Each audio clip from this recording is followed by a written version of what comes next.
빅터 프랭클 고통 속에서도 삶의 의미는 가능한가? 살아있는 지혜, 철학자의 명언 시리즈.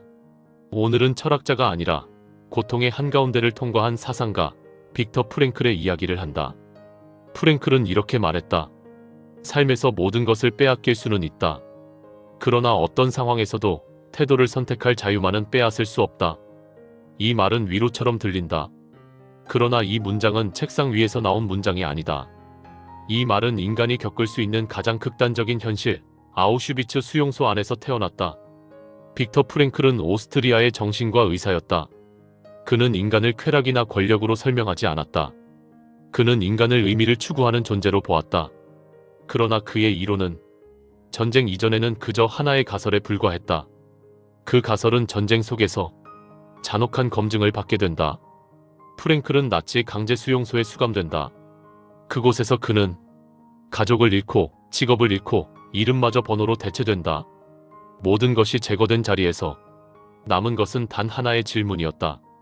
이 상황에서도 인간은 살아갈 이유를 가질 수 있는가? 수용소에서 프랭클이 본 것은 단순한 고통의 크기가 아니었다. 같은 환경에서도 어떤 사람은 무너졌고 어떤 사람은 끝까지 인간으로 남았다. 그 차이는 체력도 운도 아니었다. 그 차이는 의미였다. 프랭클은 관찰한다. 내일을 기다릴 이유가 있는 사람은 오늘을 버텼다. 누군가를 다시 만나겠다는 생각, 미완의 작업, 자신에게 맡겨진 어떤 책임. 반대로 아무것도 기다리지 않는 사람은 놀라울 정도로 빠르게 무너졌다. 프랭클은 이 경험을 통해 확신하게 된다. 인간은 고통 때문에 무너지지 않는다. 의미를 잃을 때 무너진다. 여기서 프랭클은 중요한 구분을 한다. 고통에는 두 종류가 있다고 말한다. 하나는 제거할 수 있는 고통이다. 이 고통 앞에서 인간은 행동해야 한다. 그러나 다른 하나는 제거할 수 없는 고통이다.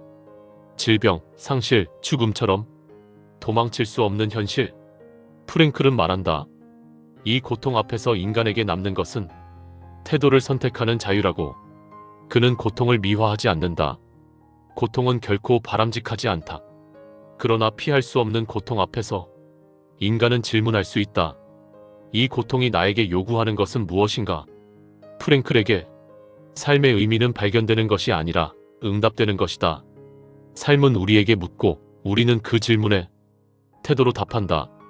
이 철학은 오늘날에도 매우 날카롭다. 우리는 흔히 묻는다. 왜 나에게 이런 일이 일어났는가? 프랭클은 질문을 바꾼다. 이 상황에서 나는 어떤 사람이 될 것인가? 이 질문은 책임을 요구한다. 그러나 동시에 인간을 수동적 피해자로 남겨두지 않는다. 프랭클은 자유를 하고 싶은 대로 하는 것으로 보지 않았다. 그는 자유를 책임을 선택할 수 있는 능력으로 보았다. 상황을 바꿀 수 없을 때 태도를 바꿀 수 있는가? 이 질문에 그렇다고 답할 수 있을 때 인간은 여전히 자유롭다. 프랭클의 철학은 행복을 약속하지 않는다. 그는 말한다. 삶의 목적은 행복이 아니라고. 행복은 의미 있는 삶의 부산물일 뿐이다. 의미 없는 행복은 공허하고 의미 있는 고통은 인간을 무너뜨리지 않는다고 그는 말한다. 오늘의 우리는 고통을 빠르게 제거하려 한다. 불편함을 참지 못하고 의미보다 쾌락을 먼저 찾는다. 그러나 프랭클은 말한다. 고통을 없애는데 실패했을 때 삶이 끝나는 것은 아니라고. 삶은 마지막 순간까지 우리에게 태도를 요구한다고. 프랭클의 사상은 강인함을 강요하지 않는다. 다만 인간에게 묻는다.